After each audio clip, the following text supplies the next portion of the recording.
feridas, quantos escombros do cristianismo existirão se a ressurreição de Cristo não existir.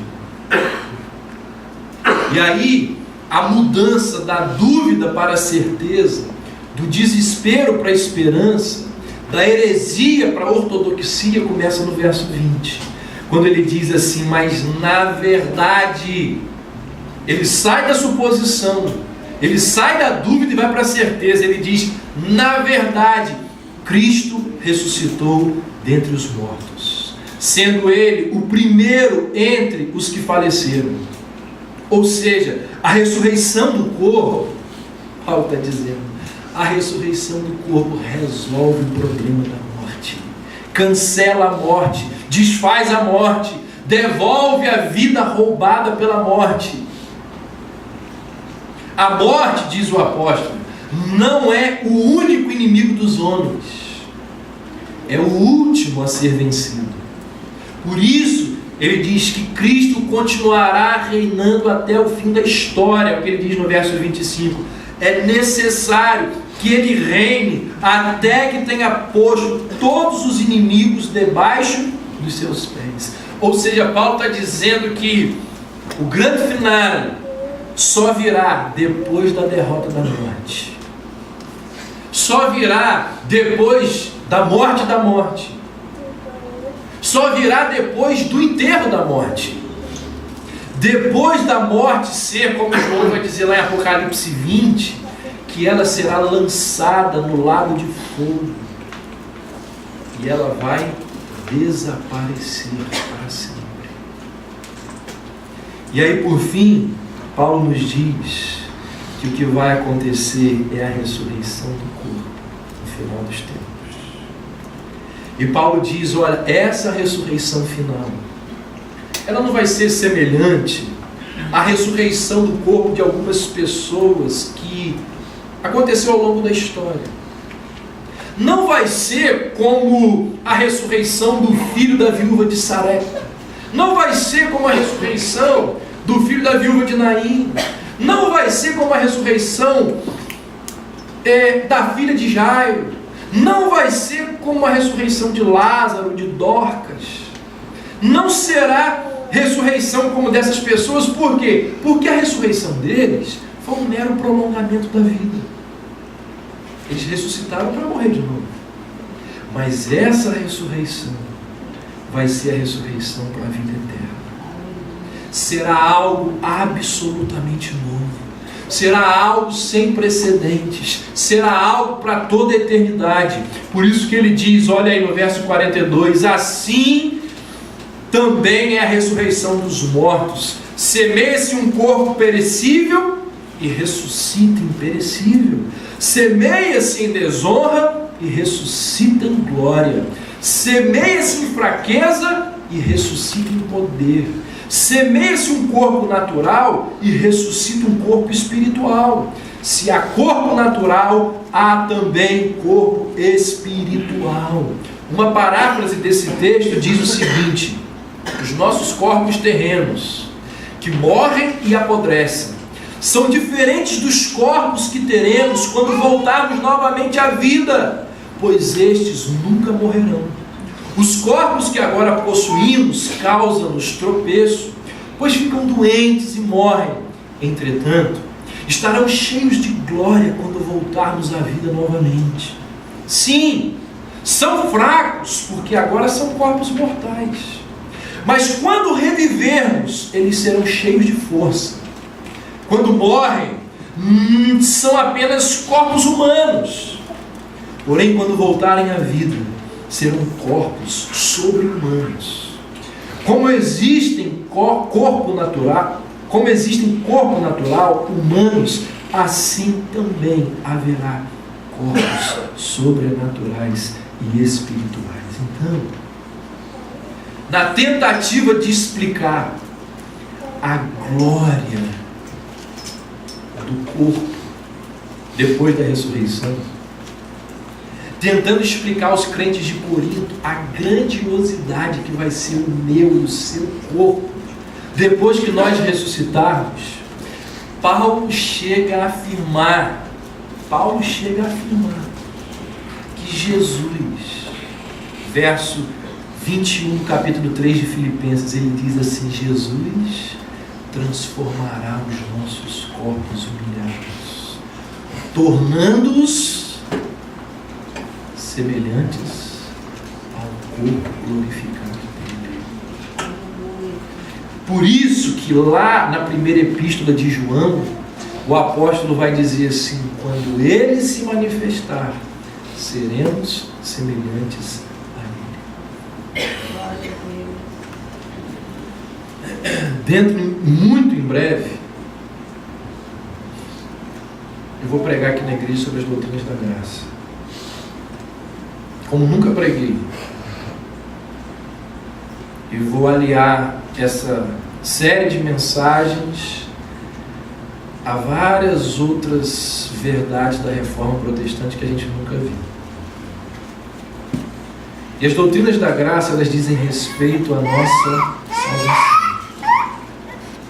Começam com o homem percebendo que ele é depravado, mau, ímpio, que ele não pode por ele mesmo ser salvo.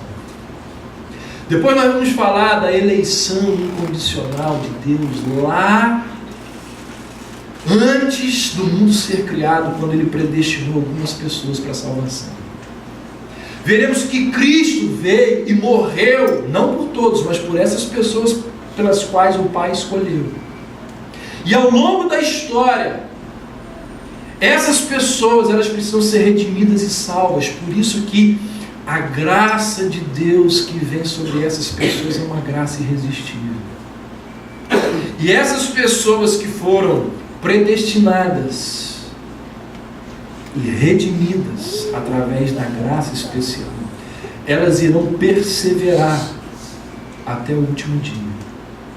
Ou seja, a nossa salvação, ela é um processo que teve início lá na mente e no coração do Pai, antes da fundação do mundo. E ela terminará esse processo no dia em que nós formos para o céu. Ou seja, o processo de salvação, ele só termina com a glorificação do corpo. Por isso que Paulo disse lá em Romanos 8, aqueles que de antemão conheceu, também os predestinou para serem conformes à imagem do seu Filho. Então cada um de nós, depois da ressurreição, teremos a nossa identidade e a nossa história pessoal mantidas, embora num outro corpo, glorificado. A biologia dos mortos, que tornaram a viver no decurso da história, é uma. Mas a biologia do corpo da ressurreição final será outra. Impossível de ser estudada, impossível de ser investigada, impossível de ser entendida. Como será o nosso corpo glorificado? Isso é fé. E o que nós vamos fazer hoje de manhã? Celebrar, agradecer, honrar e adorar a Deus pela promessa de que os nossos corpos não ficarão presos na sepultura.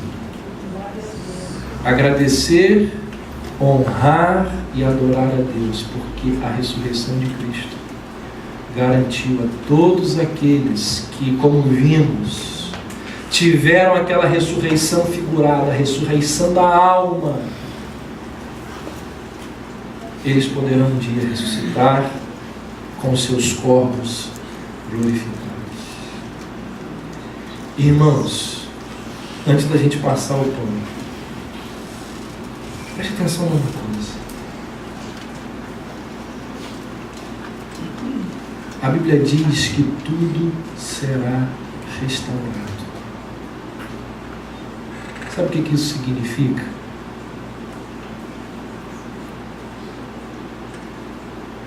Vou pegar um exemplo nosso aqui. Todos nós conhecemos e acompanhamos a luta de Cristina com Vitor. O desejo dela pelo filho ser curado. Essa semana eu conversei com ela. Não sei se Deus vai curar Vitor aqui nessa vida. Mas eu sei que se ele é do Senhor, Deus há de curá-lo lá no céu. Lá no céu, eles vão conviver de forma como eles nunca viveram aqui.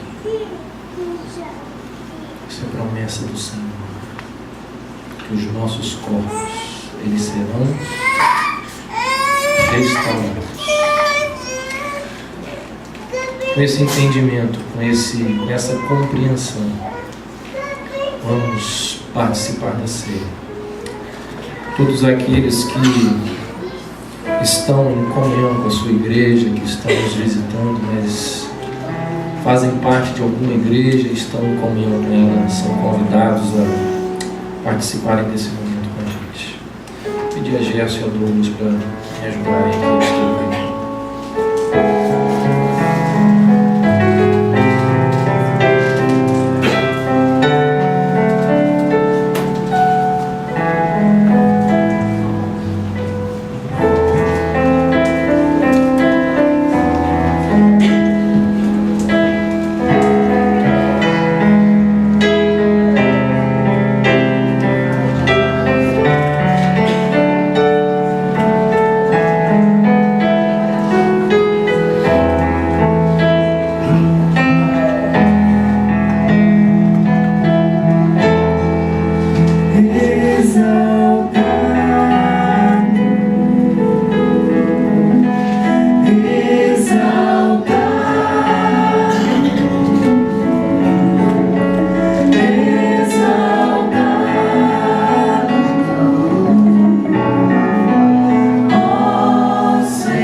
Douglas para orar. Sei que o microfone para ele. Irmãos, com esse entendimento de que Jesus ressuscitou e que nós também pudéssemos um dia ressuscitar de forma gloriosa, vencendo tantos problemas, ou todos os problemas, comamos do pão, agradecendo, adorando ao nosso Deus por aquilo que Jesus fez por nós.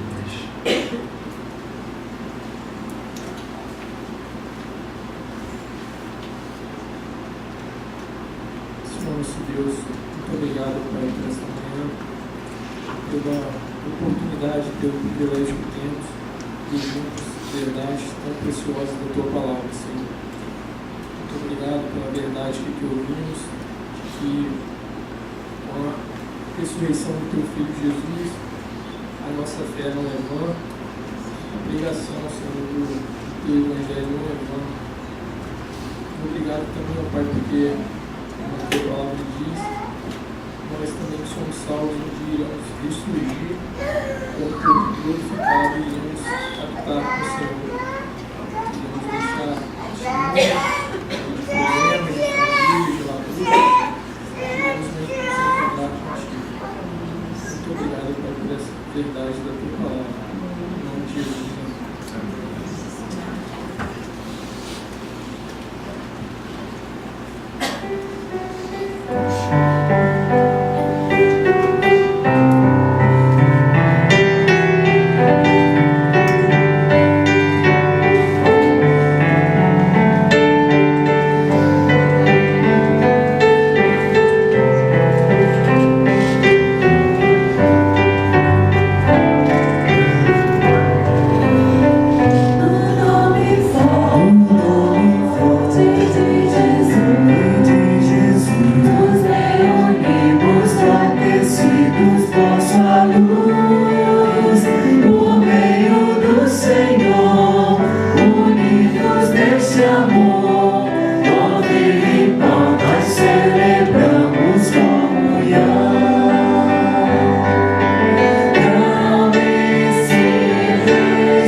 pegado o copo maior, né?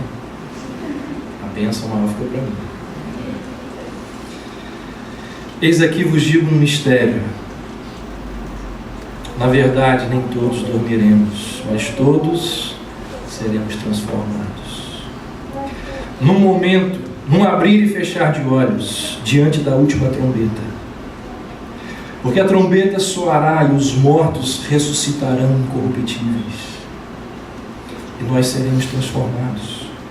Porque convém que isto que é corruptível se revista da incorruptibilidade. E que isto que é mortal se revista da imortalidade. E quando isto que é corruptível se revestir da incorruptibilidade, e isto que é mortal se revestir da imortalidade, então cumprir-se-á a palavra que está escrita: tragada foi a morte na vitória.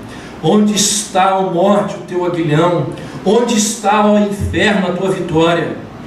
Ora, o aguilhão da morte é o pecado, e a força do pecado é a lei. Mas graças a Deus que nos dá a vitória, por nosso Senhor Jesus Cristo. Portanto, meus amados irmãos, sede firmes e constantes, sempre abundantes na obra do Senhor, sabendo que o vosso trabalho não é vão no Senhor. Queria convidar o irmão Luiz para nos conduzir em oração e com entendimento de tudo isso que nós acabamos de ouvir, que eu acabei de ler aqui. Façamos isso. Tomamos o vinho, lembrando da morte de Jesus, nos possibilitando todas essas coisas.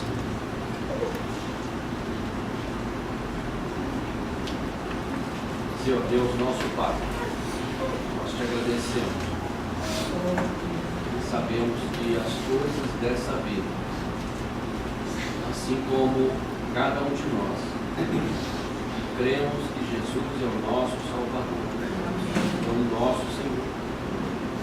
Que este corpo que um dia tombará, mas certamente ressuscitará, glorificado, como o corpo de Jesus. Nós cremos na ressurreição, porque sabemos que Jesus venceu a morte, e ela não será capaz de tirar de nós a alegria, a certeza e a convicção que nós estaremos um dia, eternamente, na presença do Pai. Será um dia na tua presença. Abençoe a vida do pastor Davi, para que eles continuem sendo sempre abençoados no seu ministério. Que ele nos traga a verdade que estão registrados nessa peça. Abençoe a tua igreja. Por isso nós te pedimos o perdão dos nossos pecados. Em nome de Jesus. Amém. Nós vamos cantar o último hino. Você pode deixar o cálice aí na sua cadeira, depois a gente vai recolher. Queria convidá-lo, como é costume aqui na nossa igreja, fazermos nesse momento final da ceia um círculo, darmos as mãos e encerrarmos cantando ao Senhor.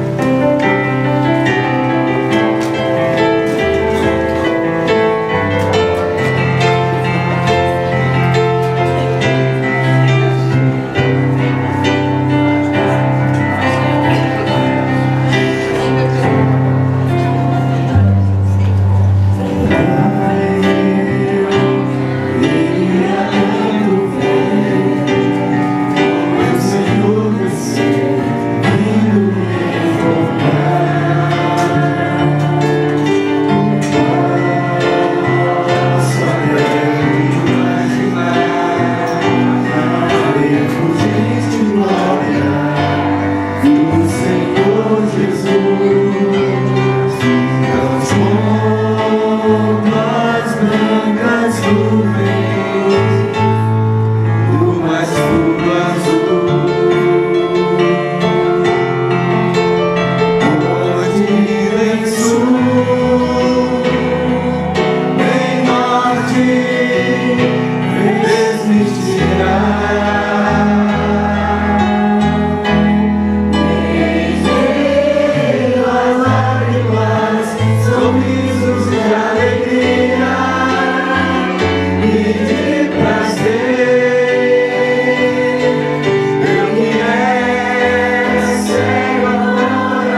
Só Senhor.